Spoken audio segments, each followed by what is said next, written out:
Hello guys, কেমন আছো তোমরা? আশা করি ভালো আছো। আমিও খুব ভালো আছি গাইস। তো হ্যাপি কালী পূজা সকলকে। তো তোমরা কিভাবে কাটাচ্ছ তোমাদের কালী পূজা অবশ্যই কমেন্টের মধ্যে জানাবে। তো চলো সকালের কাজকর্ম আরম্ভ করে দিই, আর আরম্ভ করার সাথে সাথে তোমাদের সাথে কথা বলি। তো সকালের অনেক বেলা পার হয়ে গেছে, অনেকটাই বেলা। তো আমি যখন বিছনা টিছনা ঠিক করছিলাম তখন বেজেছিল 10টা। হ্যাঁ গাইস, অনেক দেরি হয়ে গেছে। তো কালকে মা কালীর পুজোর জন্য আমি সংযম করেছিলাম, তো যার কারণে আমি ফল খেয়ে রয়েছিলাম। তো মার পুজো করতে গেলে তো অনেকটাই নিয়মকানুন মানতে হয়। তো মা যখন শরীরটা ভালো রেখেছে, তো আমি সববারই মা কালীর পূজার অঞ্জলি নিয়ে থাকি। তো তার আগের দিন সংযম করতে হয়। তো আমি ফল টল খেয়ে রয়েছিলাম। তো আজকে হলো কালী পুজো, তো আজকের তো উপাস। তো একেবারে মার অঞ্জলি নিয়ে তারপরে খাওয়া দাওয়া করব। তো চলো সকালের কাজকর্ম এদিকে আমার মোটামুটি কমপ্লিট হয়ে গেছে। বিছনাপাটি আর ঘর মোছা, ঘর ঝাড় দেওয়া, টুকটাক কাজ আর কি সমস্তই হয়ে গেছে আমার।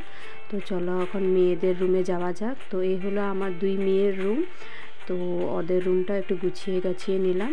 পুজো বলে কথা, একটু গুছাতে হবে, একটু সুন্দর করে সাজাতে হবে। তো এই হলো ওদের রুম। তো আমার ওদের রুমটা গুছানো হয়ে গেছে অলমোস্ট। তো চলো এখন কিচেনে যাওয়া যাক। তো তোমরা কে কে অঞ্জলি নো, মার পুজো করে থাকো অবভিয়াসলি আমাকে জানাবে কমেন্টের মধ্যে গাইস। আর কিভাবে তোমরা তোমাদের কালী পূজা বা দিওয়ালি কিভাবে সেলিব্রেট করেছো অবশ্যই আমাকে জানাবে। তো এদিকে কথা বলতে বলতে এসে পড়েছি কিচেনে। তো তোমরা তো দেখতেই পাচ্ছ।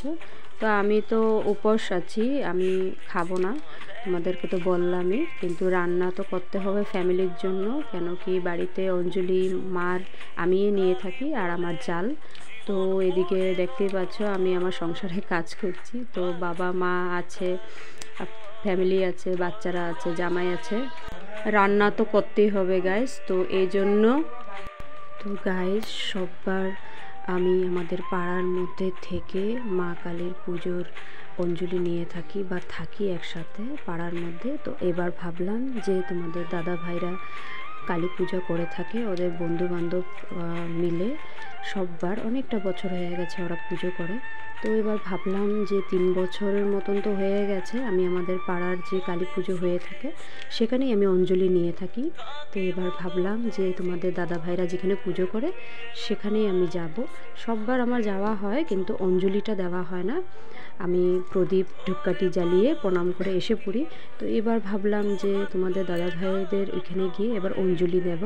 তো সেখানে যাব পুজো দিতে। তো দেখো এদিকে পুজো দিতে দিতে কথা বলতে আমি রান্নাটা আমার কমপ্লিট হয়ে গেছে। তো এদিকে দেখতেই পাচ্ছ, তো আমি ডায়েল করেছিলাম, ডায়েলের মধ্যে সবজি দিয়ে আমি করেছিলাম। তো বাচ্চারা তো মাছ ভালো পায় না, এই কারণে একটু করে ওদের জন্য মাংস আনা হয়েছিল, তো সেটা একটু করে বানানো হয়েছে। আর করেছিলাম একটা ভাজা, আর এই হলো মাছের ঝোল করেছিলাম। তো এদিকে তো রান্না কমপ্লিট হয়ে গেছে। তো কথা বলতে বলতে দেখেছো গাইস রাত্র হয়ে গেছে।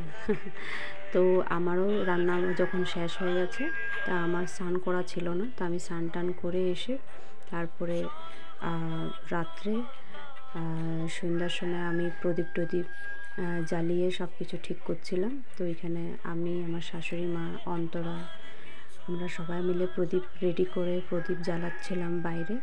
তো তোমরা অনেকজন আছো যে বলতে পারো যে পুজোর মধ্যে আমরা নিরামিষ কেন করিনি যখন আমরা অঞ্জলি নেব। তো এখানে আমি ভাবলাম আমার জন্য, আমার ফ্যামিলি একজনের জন্য ফ্যামিলি মেম্বারে কেন আবার নিরামিষ খেতে যাবে। তো এই জন্য আমার তো সংযম করা হয়, আমি ফল খেয়ে থাকি, তো আমার কোনো অসুবিধা নেই।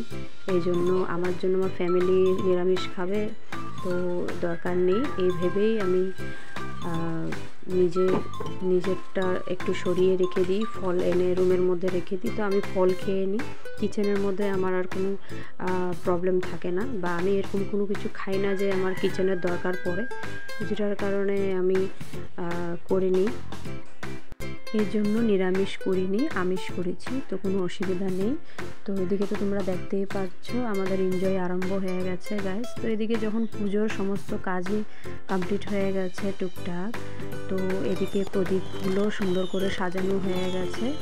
তো আমরা এনজয় করতে আমাদের উঠানের মধ্যে, এদিকে বাচ্চারা, আমার শাশুড়ি মা, আমার জাল, আমরা সবাই মিলে এদিকে এখন তারাবাতি যা যা আছে এগুলো সব আমরা জ্বালাচ্ছিলাম।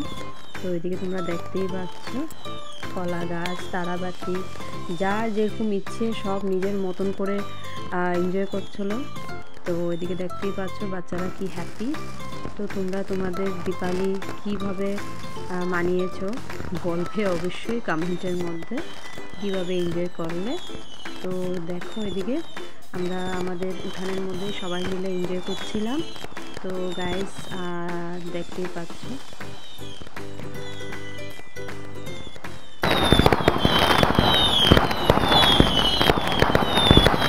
তো তোমরা তো জানোই যে একটু পরে চলে যাব আমি অঞ্জলি নিতে রাত্রে। এখন তো সন্ধ্যা হয়েছে, তো একটু পরে চলে যাব তোমাদের দাদাভাইদের এখানে পুজো দিতে।